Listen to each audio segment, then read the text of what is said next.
அனைவருக்கும் துர்காதேவி சரணம் YouTube channel சார்பாக அன்பான வணக்கங்கள். நாம இன்னைக்கு நம்ம பதிவுல என்ன பார்க்க போறோம் அப்படின்னு சொல்லி பாத்தீங்கன்னா, நாளைய தினம் ரொம்பவும் ஒரு அற்புதமான நாளுங்க. யாருமே தவற விடாதீங்க. மறக்காம இந்த பதிவை உங்க நண்பர்களுக்கும் உங்க உறவினர்களுக்குமே ஷேர் பண்ணுங்க. நாளைய பௌர்ணமி திதியில நாம வழிபடக்கூடிய வழிபாடுகளின் ஆற்றல்கள் எந்த அளவுக்கு பலன்களை நமக்கு கொடுக்கும் என்பதை பற்றி தான் இந்த பதிவுல நம்ம பார்க்க போகிறோம். பதிவுக்குள்ள போறதுக்கு முன்னாடி நம்ம துர்காதேவி சரணம் சேனலை சப்ஸ்கிரைப் பண்ணாம பாக்குறீங்கன்னா லைக் பண்ணி சப்ஸ்கிரைப் பண்ணிக்கோங்க. வாங்க வீடியோக்குள்ள போகலாங்க. எப்பயுமே மாசி மாதம் வருகின்ற பௌர்ணமி திதி அப்படிங்கிறது ரொம்பவும் அற்புதமான ஒரு விஷயங்க. புனித நீராடலுக்காக இருக்கலாம், வழிபாட்டுக்காக இருக்கலாம், இந்த மாதிரியான பல விஷயங்களை இந்த நாளில் நாம் சொல்லிக்கொண்டே போகலாம். அந்த வகையில் பௌர்ணமி திதி அப்படிங்கிறது நாளை காலை 11:40 ஆரம்பிக்கிறதுங்க. மேலும் பௌர்ணமி திதியின் நிறைவு அப்படிங்கிறது 14ஆம் தேதி, அதாவது வெள்ளிக்கிழமை பகல் 12:57 நிறைவு பெறுகின்றது. அப்ப கிரிவலம் போகணும் அப்படின்னு இருக்கிறவங்க அந்த நேரத்துல கிரிவலம் போனோம் அப்படிங்கிறது ரொம்பவும் சிறப்பு என்றே சொல்லலாங்க. இதுல சோடசக்கலை நேரம் அப்படின்னு சொல்வோம் இல்லையா, அது ரொம்பவும் அற்புதமான ஒரு நேரம் என்றே சொல்லலாம். நம்ம கேட்டது கிடைப்பதற்கு சித்தர்களால் அருளை பெற்ற நேரம், அதாவது இந்த 14ஆம் தேதி பகல் 11:57 மதியம் 1:57 வரை இருக்கக்கூடிய இந்த 2 மணி நேரம் இருக்கக்கூடிய இடைப்பட்ட நேரம்தான் இந்த சோடசக்கலை என்று சொல்வாங்கங்க. இந்த நேரத்துல திருமூர்த்தி பகவான நம்ம மனதார வேண்டும் பொழுது கண்டிப்பாக கேட்டது கிடைக்கும்.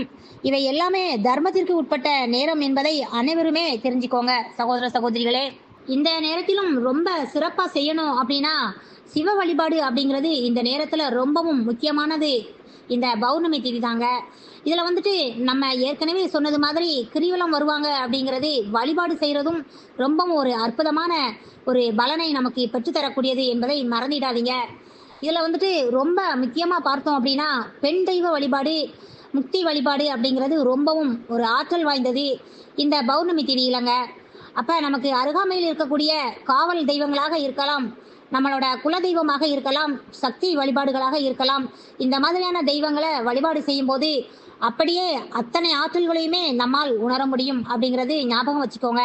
இப்ப நாளைய தினத்துல உங்களோட குலதெய்வ ஆலயம் அருகாமையில் இருந்தால் அங்கே போயிட்டு நெய் விளக்கு போட்டு அங்கே அம்பிகையிடம் உங்களோட கோரிக்கையை வைத்து மாவிளக்கு போடுங்க. அது ரொம்பவும் சிறப்புங்க. உங்களோட வேண்டுதல் இந்த பிரகாசமான நாளான பௌர்ணமி நாள்ல தான் அப்படியே நீங்க வைத்த கோரிக்கை அப்படியே நிறைவேறும். இன்னொன்று விஷயம் என்னன்னு பாத்தீங்கன்னா, பௌர்ணமி நாள்ல தான் அனைத்து கோவில்களிலுமே மாலை நேரத்துல குத்துவிளக்கு பூஜை என்பது நடைபெறுங்க. அப்படி உங்களுக்கு அருகாமையில் இருக்கும் கோவில்கள்ல குத்துவிளக்கு பூஜை நடைபெறுவதில் நீங்களும் அதுல பங்கேற்று பௌர்ணமி நாள்ல கிடைக்கக்கூடிய ஒரு பிரகாசமான ஒளியை உங்களது வாழ்க்கையிலுமே ஒளி வீச குத்துவிளக்கு பூஜையில கலந்து கொண்டு அம்பிகையின் அருளை நீங்க பெற்றிடுங்க. மேலும் இந்த குத்துவிளக்கு பூஜையில குங்கும அர்ச்சனை பண்றதுல அந்த குங்குமத்தை எடுத்து உங்க நெற்றியில வச்சுக்கோங்க. அது உங்களுடைய வாழ்க்கையில ரொம்பவும் ஒரு சிறப்பான ஒரு ஒளிமயத்தை ஒளி வீசுங்க. கண்டிப்பாக இது சக்தி ஊட்டப்பட்டதாக இருக்குங்க. மேலும் ஒரு பாதுகாப்பாகவும் ஒரு அரணாகவும் இருக்குங்க. பொதுவாகவே சித்தர் வழிபாடுகள் செய்வதற்கும் ஏற்ற நாள் என்று சொன்னா இந்த பௌர்ணமி நாள் தான் ஏற்ற நாள் என்று சொல்லலாம். அதாவது பௌர்ணமி திதியில முன் ஒரு நாள் பின் ஒரு நாள் என்றும் இந்த 3 நாட்களுமே சொல்லலாங்க. இது மிகவும் ஆற்றல் வாய்ந்தது. இந்த தினத்தில் தான் வட இந்தியாவில் ஹோலி பண்டிகை என்று கொண்டாடப்படக்கூடிய ஒரு நாளாகுங்க.